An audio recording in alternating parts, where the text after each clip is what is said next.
Au cours des années 1920, le besoin d'avoir des chars modernes, fabriqués en Pologne, se faisait sentir par l'armée.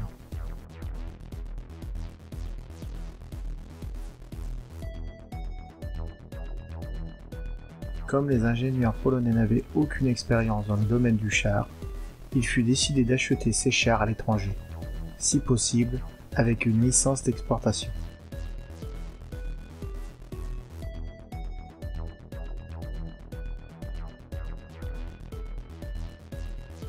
En 1929, la Pologne, comme de nombreux autres pays, acheta donc une cinquantaine de chars légers Vickers à l'Angleterre.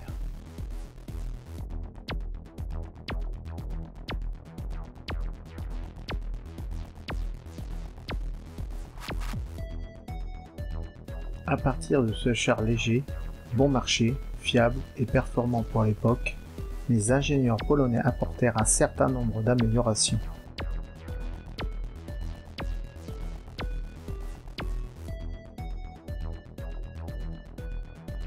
L'expérience ainsi acquise leur permit d'effectuer le design de leur propre tank, le 7TP.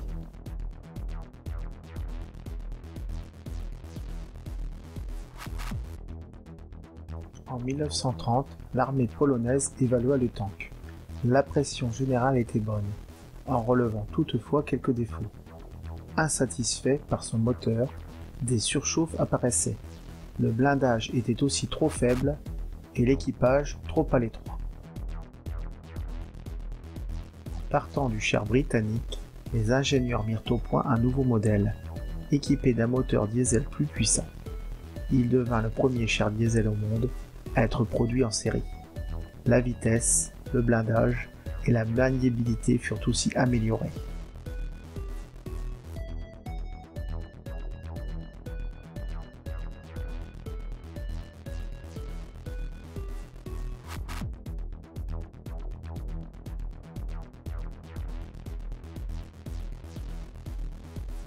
En 1936, le design final fut prêt et entra en production fin 1937. Un canon 37 mm accompagné par une mitrailleuse 7,92 mm.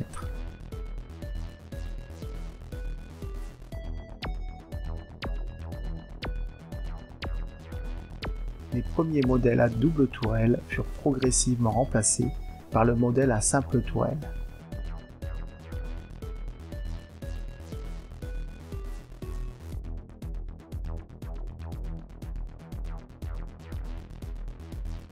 En 1939, il en restait une vingtaine, au centre d'entraînement près de Varsovie, qui prirent part à sa défense.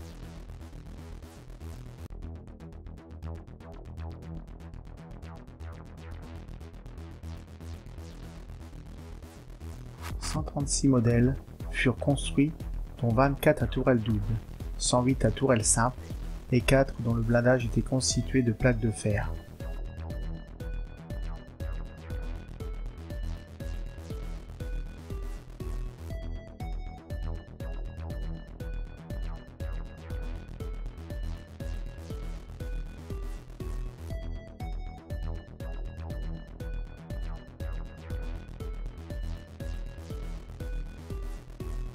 Son blindage et sa puissance de feu étaient plus ou moins équivalentes à ceux des Panzer III allemands, en étant à peine plus lents.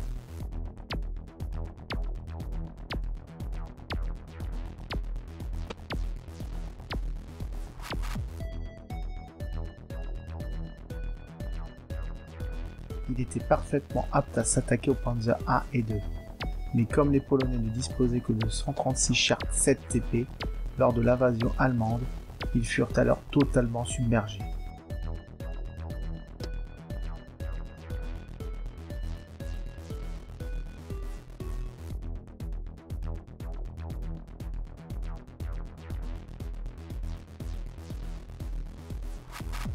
En Pologne occupée, les Allemands se servirent alors des 7TP restants comme tracteurs ou pour des missions de police.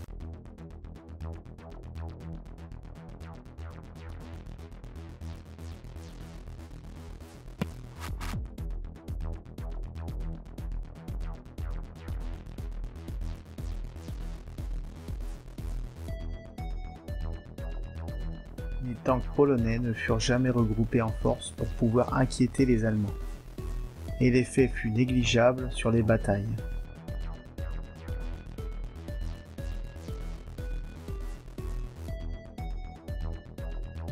Après l'attaque de la Pologne par l'armée rouge, on ordonna à toutes les unités polonaises pouvant le faire de battre en retraite vers la Roumanie, afin de continuer la bataille une fois regroupés en France.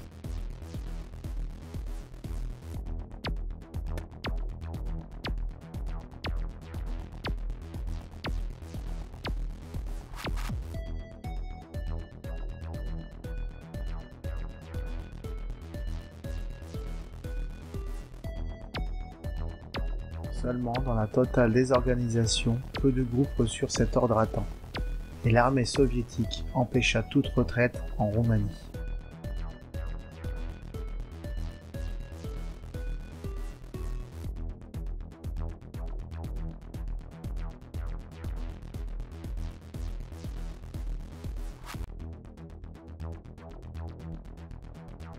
Ces unités tentèrent de percer les lignes allemandes près de Tomasko-Luberski.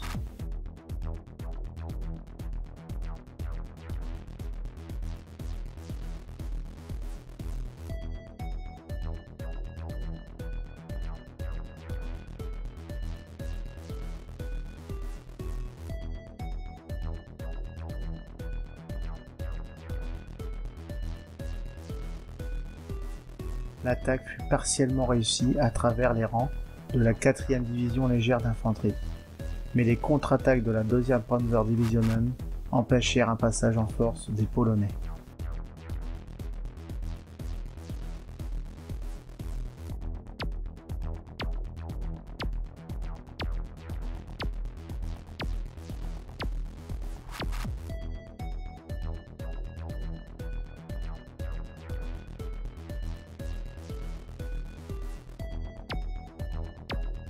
Bien que le 7TP aurait pu repousser les chars ennemis, mais compte tenu de leur faible nombre face aux envahisseurs et la mauvaise utilisation, marqua la fin du conflit en Pologne.